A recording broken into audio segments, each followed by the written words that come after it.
রংপুর শহরের উপকণ্ঠে অবস্থিত এক ঐতিহাসিক স্থাপনা তাজহাট জমিদার বাড়ি।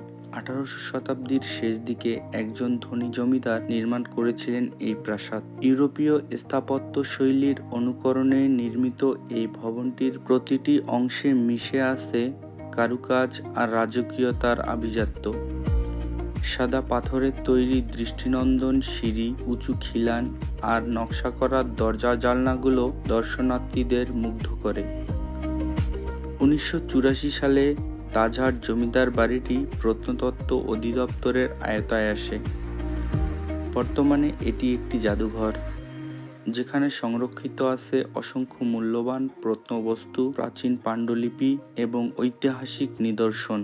এই জমিদার বাড়ির প্রতিটি ইট পাথরে লুকিয়ে আছে ইতিহাসের গল্প। এক সময়ের জমিদার প্রথা, সামাজিক কাঠামো ও বাংলার ঐতিহ্য আজও ধারণ করে আসছে এই প্রাসাদ। তাজহাট জমিদার বাড়ি শুধু রংপুরের নয়, বরং সমগ্র বাংলাদেশের ইতিহাস, ঐতিহ্য ও স্থাপত্য শিল্পের এক অমূল্য সম্পদ।